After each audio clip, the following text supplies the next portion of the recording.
Prabowo Subianto, Ketua Umum Partai Gerakan Indonesia Raya, mencatatkan skor 3-0. 3 kali kalah, tidak pernah menang. Tapi hal tersebut tidak menjadi sebuah halangan, karena saat ini Prabowo Subianto kembali melenggang menjadi calon presiden untuk menjawab kepercayaan partainya. Jadi sudah 3 kali kalah ya Teteh? Sesuai dengan apa yang Mas katakan, 3 kali kalah. Yang pertama dia kan wakil ya dulu ya. Menjadi wakil presidennya Bu Mega. Tahun 2009. Pilpres 2009 ya. Iya. Terus kemudian 2014 menjadi presiden. Menjadi calon presiden Bersama Hatta Rajasa. Terus tahun 2019 kembali menjadi calon presiden bersama Sandiaga Uno. Dan sekarang dia juga sudah menetapkan diri menjawab kepercayaan dari partainya. DPD, DPC, dan saya Partai Gerindra untuk siap menjadi bakal calon lagi untuk menjadi calon presiden. Ya, tapi sekarang bakal calon masih bakal calon. Karena belum ditetapkan sebagai calon. Iya. Ini berarti yang ketiga kalinya sebagai calon presiden, ya bakal calon presiden dan sudah sekali jadi dan keempat kalinya ikut berkontestasi dalam pemilu 2002 sebagai calon presiden dan wakil presiden. Udah 4 kali ya. Udah 4 kali. Kapok-kapok. Tetap semangat. Ini namanya pantang menyerah, Mas. Pantang menyerah. Sebelum tujuan tercapai, kita harus mesti mencoba. Tapi kayaknya memang dia mencatatkan rekor ini, Ted. Iya. Rekor baru ya. Maksudnya dia kayaknya jadi peserta pemilu dari calon presiden ya terbanyak kayaknya ya. Kalau dia benar nanti 2022. Setelah reformasi lah ya. Oh iya. Setelah reformasi kan pemilu langsung baru dimulai tahun 2004 nih. 2004, 2009, 2014, 19 dan nanti 2024. 5 kali. Dan kalau ini jadi di 2024 dia nyalon lagi. Dia hanya absen pada 2004 saja. Dulu belum ada Partai Gerindra. Masih dipikirin.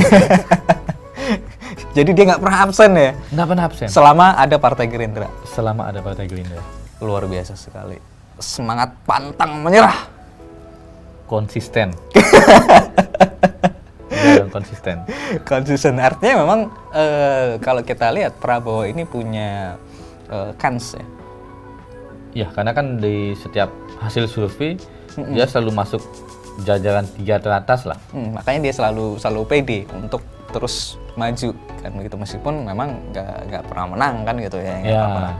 Tapi sebenarnya kira-kira ini apa sih yang dicari gitu loh sama Prabowo? Karena udah 3 kali dia nggak menang, tapi terus maju terus gitu. Mungkin karena memang dorongan dari partainya ya, sebagai partai nasionalis yang memang memperjuangkan kepentingan nasional seperti yang dia sering omongkan, kampanyekan kan gitu.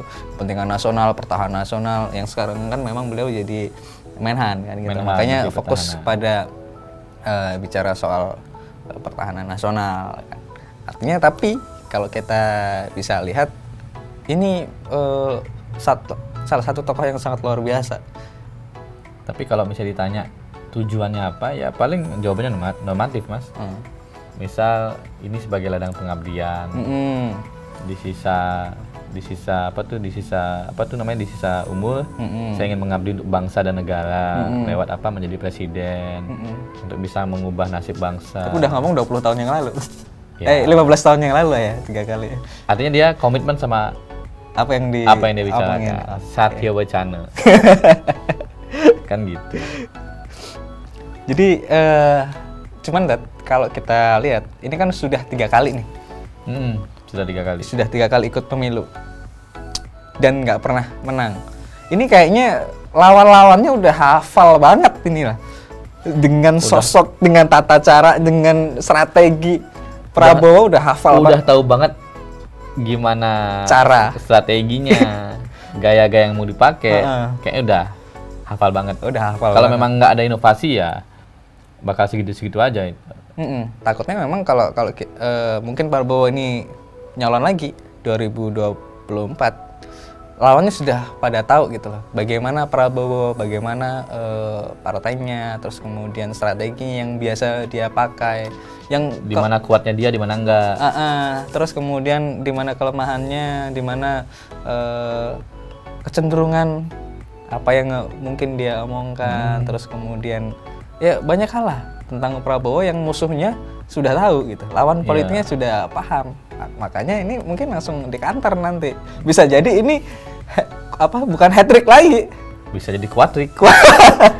Kalau misalnya Pak Prabowo tidak mengeluarkan inovasi atau kreasi yang bisa membuat kita atau masyarakatnya tergugah. Wah, artinya kalau Pak Prabowo ini berubah loh gitu. Oke. Artinya memang kalau ini sekarang ini nanti 2024 Prabowo tidak mengeluarkan model-model baru, gaya-gaya baru, senjata-senjata baru untuk maju pilpres, kayaknya musuhnya sudah membaca deh, dan ini bisa menjadi salah satu kelemahan ya untuk Prabowo ya. Bisa jadi bumerang nih buat Pak Prabowo. Bisa jadi nanti ketika mencalonkan diri confident, ternyata ada musuh atau lawan yang tidak diduga-duga. Kayak misalnya lawan ketika melawan Jokowi di tahun 2014. Itu kan sebenarnya kan lawan yang tidak terduga untuk menang. Ditunjuk oleh partai ya, karena kan Jokowi kan bukan nama yang besar pada saat itu untuk skala nasional. Sedangkan Prabowo sudah menjadi ketua umum partai pada saat itu. Tapi 2019 ya, Prabowo ini melawan petahana. Ini luar biasa. Dia head to head dengan petahana dan 2 kali. Iya, dua kali melawan orang yang sama. Iya, cuman kalau pertama kan Jokowi sama-sama kosong, maksudnya sama-sama mulai dari nol gitu. Di 2019 Jokowi sudah menjadi presiden dan dia untuk periode yang kedua. Berarti Prabowo ini melawan petahana dan masih kuat sekali. Iya, betul. Artinya Prabowo memang punya basis massa atau punya basis kekuatan dalam pendukung ya, terutama basis massa yang kuat ya. Basis massa yang kuat di bawah, sampai kemudian yang terakhir itu kan nggak jauh beda suaranya dengan Jokowi yang memang 2019 sudah petahana kan gitu. Dan kalau dilihat memang perkembangannya terakhir seperti yang tadi bilang tadi, survei dia masuk terus gitu di atas gitu. Nggak pernah absen namanya dia itu. Tapi kira-kira Ted, ini dia kemarin kan head to head tuh 2019 dengan Jokowi, dapat suara banyak. Cuman pas dia memutuskan untuk bergabung ke dalam kabinet, iya, jadi Menhan. Ini kan banyak bukan dihujat ya, apa sih istilahnya? Pertanyaan lah. Timbul pertanyaan dari publik. Kenapa ketika pemilu itu sangat keras, kencang sekali konstelasi politiknya, oposisi sampai polarisasi yang luar biasa, tapi pada ujungnya Pak Prabowo mungkin dengan logo ya masuk ke dalam pemerintahan. Artinya mungkin saja pertanyaan-pertanyaan yang timbul pada saat pemilu 2019, Pak Prabowo ini belum ada bukti dia bisa memimpin di jabatan sipil. Dia kan hanya memimpin di jabatan militer. Notabene itu sistemnya hierarki perintah mutlak gitu. Belum teruji dia di jabatan sipil. Mungkin dia masuk kabinet untuk membuktikan bahwa dirinya ini mampu memimpin di jabatan-jabatan sipil.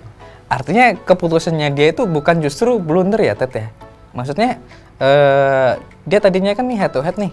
Harusnya kan kalau yang kalah ini jadi oposan kan, biasanya gitu kan, jadi oposan. Tapi kemudian dia lebih memilih untuk gabung ke kabinet untuk membuktikan diri.